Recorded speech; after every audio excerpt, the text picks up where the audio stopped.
Well, folks, you voted, and these are the 10 cards you loved the most in 2021 as we continue our yearly recap video series here.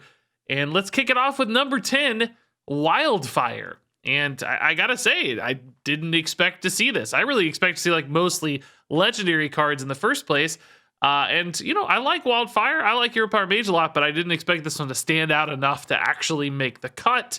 That said, I totally understand it. I think this is a really rewarding and satisfying sort of card to play. Number one, you know, we got this Hero Power Mage stuff with Mordresh, and Wildfire was 2 mana at one point, and it wasn't nearly good enough. And Blizzard has continued to kind of increment and buff and try to get this archetype over the hump. And now it finally feels sort of viable. It's still like tier 3, but you can play it, you can win games with it. So it's had this nice arc from basically being mostly unplayable to now like having some soft viability, let's say. On top of that, just in a game, it's kind of satisfying too, right? Like you've got this core mechanic that's been a part of Hearthstone forever with hero powers, and this builds on it in a really simple but still rewarding way, just incrementing that damage up and up and up and giving you this win condition over time. So yeah, a surprise, sort of a subtle card to see in a spot like this, but a lot of it makes sense and it just feels good to play, and it's nice that it finally got there. So I'm glad people recognize this one. And then, we have number 9, the Demon Seed. This was the number 1 most hated card of the year, but also made the most loved spot. And I don't really have a lot to say here. I'm just going to read these comments and let them stand on their own. The first comment from you guys I loved was, I loved hitting myself in the face with my seed so I could then hit others in the face with my seed.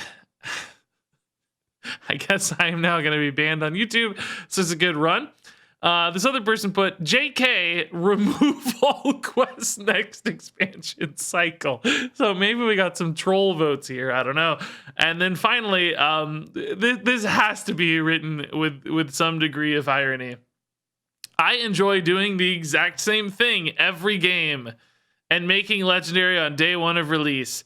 It's a nice way to de-stress without needing to think or make effort. So I don't know if that is a backhanded sort of, insult to Demon Seed players or if it's legitimate. But I kind of get it. Like having a good deck that autopilots is a good feeling. And sometimes that's what you want from Hearthstone. You don't want to have to think a bunch. So I do actually think that's a legitimate upside. I don't actually know if Demon Seed decks are that autopilot, but that feedback in general, I do understand. There's nothing wrong with having a comfort deck that's just easy to play and get some wins and cruise with. So I know there are people out there who love Demon Seed, and frankly, I did too when it first came out. Like when I played it in theory crafting and I thought it wasn't going to be good, it was going to be some kind of like, tier 3 fringe kind of deck. I thought, oh, this is going to be a really fun mechanic, like going into fatigue. But it turns out it's just too good, too competitive, and that becomes really frustrating when it's one of the most popular and defining cards in the game. So I do sympathize more with the haters than the lovers on this particular card. Moving on, number 8, it's Maestra of the Masquerade. Maestra.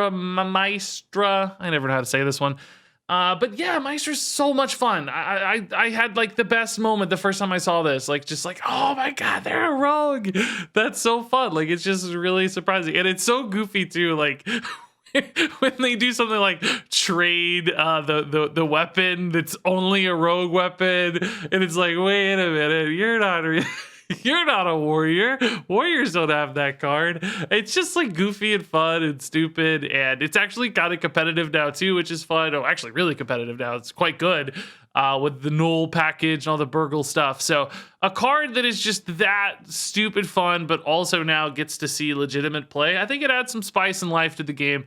And for me, this is maybe like top 3 of the year, maybe even number 1. I think Maestra's awesome. And then at number 7, we have Mordresh. This is following up a little bit on Wildfire here, the reward for Hero Power Mage. So it makes sense that these two kind of show up together. And this is one of those that I think benefits a lot from recency bias. We just saw Hero Power Mage get, more viability through like buffs to Varden and such. Mordresh also, of course, got buffed at one stage. So again, just a really satisfying sort of card to play. And that's a word that showed up a lot, I noticed, both in this video across the board, but with Mordresh and Wildfire in particular. They feel kind of fair, but still rewarding. A good end game card that's not just like a universal OTK. That's the sort of stuff I like in Hearthstone a lot too. Like, I want this to be a threat. I want it to have game ending value, but not be a guarantee. And I want to have to work for it a little more than sometimes it feels like some OTKs you do. So yeah, I think Mordresh is super awesome too. I've really been enjoying Hero Power Mage a lot since these latest changes. And then at number 6, my boy, the Elwood Boar, of course. These are the best kinds of cards in Hearthstone, right? These, as one person put it here, a 10 out of 10 meme, 4 out of 10 viability. Cards that are just not really ever going to be super viable, but there's that hope and that dream and that like tier 4 meme dream where it's like, I can almost make this good. We've seen that with like Boar Rogue, this expansion, various other like very, very fringe things. And it's so much fun. It's so rewarding when this pops off. And then it's like great in duels, so on and so forth.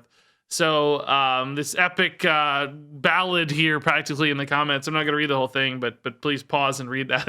It's beautiful. And it really does capture the majesty, I think, of the Elwyn Boar. This is probably number 1 for me. This is a content dream. It's just so fun to play and see. You can't go wrong with Boar. All right, next up is Xyrella the Devout, and this is going to be the first of a few hero cards. I'll spoil it'll be on this list, which I think shows a really interesting difference. Like, the most hated cards were all quests, and the most loved cards, a lot of them are going to be hero cards. And you can kind of see the centerpieces of each of these expansions, how people are responding to them. There's just something about quests having that built-in game start win condition setup that I think is really frustrating for people. Whereas hero cards, even if they do present a win condition of sorts, if for some reason it feels better to come down later in the game, there's some sort of psychological aspect there.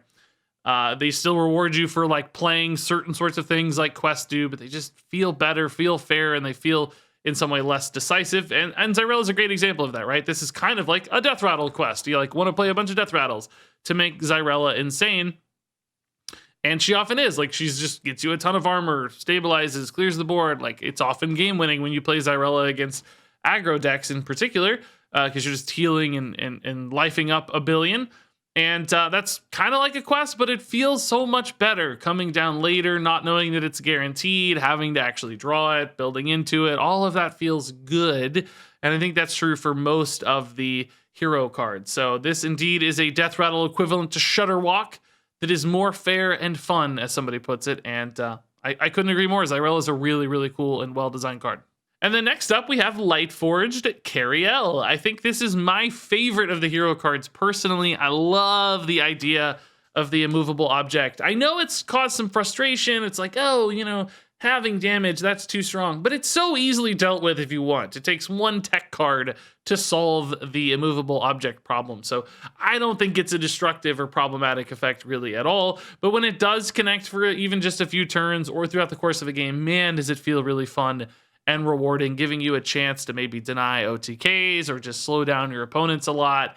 That just, you know, endless attack as well is really cool, getting that 2 damage chip over time. And then I love Cariel's hero power too, because it's not infinite. You get this really high value piece, like all these extra stats every turn, but as soon as you run out of minions, you're done. And I think that's cool. That feels balanced, but it still gets you over the hump in those like value grindy matchups. So I think Cariel hits this really nice sweet spot where, you know, it's this kind of value late game card, but it can still be played in mid range or even sometimes faster decks. So I think this just scratches a lot of great itches. And for me, it's sort of the dream hero card. I really, really like playing this one a ton. And then here we have Raid the Docks at number 3, which I believe was also number 3 on the most hated cards list. So it just always takes the number 3 spot. And I'm going to let you guys debate this comment. Is this a troll or real comment? It was the only way I could even get a few wins in Standard, plus fun to play. I think that's an honest comment.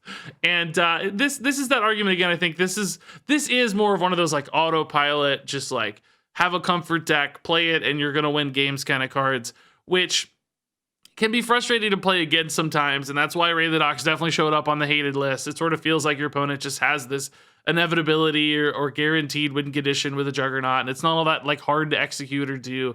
But I understand why people really like that. It's really easy to just plop some pirates and do your thing, and the deck sort of solves a lot of its problems on its own. You don't have to do a ton of crazy calculations or work out your turns. You're just kind of playing the best pirates and then playing Juggernaut and hitting face.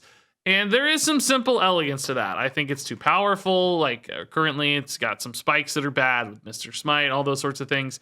Have some feel bad moments, but at its core, I kind of respect Raid the Docks. And that's why I loved this card a lot prior to the Cannoneer and Mr. Smite, when it was, lower tier, low tier 2, tier 3 even, when it felt like it was this, it delivered the same sort of experience, but it didn't have quite the win rate to bolster it and make it feel worse to play against. So from a design and theme standpoint, I have to say I agree with Raid the Docks. It's just the power level right now that's ranked this one on the most hated cards side of things too. And then at number 2, it's Mutanus the Devourer. And as this person put it in the comments, I think that was legit. I think I just record that, Blizzard. Put that in the game. Mutanus, though, awesome card. I love Mutanus too. He is that perfect spot where he's like expensive to play, kind of risky. There are some RNG downsides and risks built into him because you're not always going to hit the right target. But sometimes he denies your opponent their like crazy win condition, their broken thing, and that feels so rewarding. And I frankly don't think it feels that bad usually when Mutanus eats your stuff either. Like, there's been moments I've been tilted by Mutanus, certainly, but more often than not, I felt like I had some control over it. Like, I'm going to wait to make sure I play my quest reward at the exact right moment so they can't Mutanus me, right? Or I'm going to keep an extra couple minions in hand to decrease the odds of that Mutanus hitting me. Now, admittedly, I'm not as much of a combo player outside of like meme OTKs, so maybe that's more frustrating to people who play combo, but I think Mutanus is in a healthy spot balance-wise as a counter to those sorts of decks that is not universal, not guaranteed, so it's not that frustrating on the other side of things, which makes it a really elegant design and a good counterbalance to exist in the meta. And then finally at number 1, it's Wildheart Guff, and I was so excited to see this. He really just barely beat Mutanus, actually. It was just like a few votes. But Guff is just great. The character is great. It's so positive and wonderful. And the card is so cool, too, breaking that threshold of 10 mana. Like, going to 20 mana is so fun. Sometimes you don't even really have anything to do with all that mana, and it feels excessive. But sometimes you can do some crazy things, and it's just so nice to have this bonus where it's like, I'll just start playing cards. Who cares? We'll figure it out later. We have plenty of mana, and I like the way that can change the shape of a game. And of course, it plays to Druid's strengths and fantasy super well as well with all their ramp stuff. So it feels like Guff just really creates this big moment, big numbers. It fits, but it doesn't feel too powerful or broken for something that completely changes a core mechanic of the game.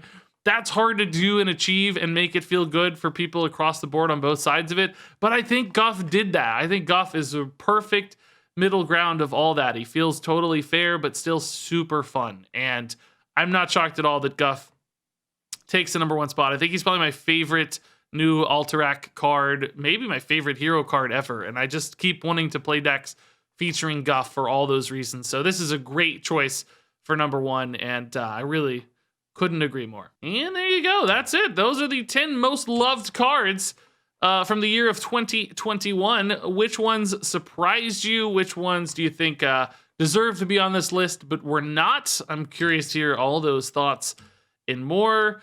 Do you love the Demon Seed? Do you hate it still? I think most of you hate it, but some of you out there love it. So I'm curious to read all those takes in the comments below. Thanks much, as always, for watching. And until next time, game on.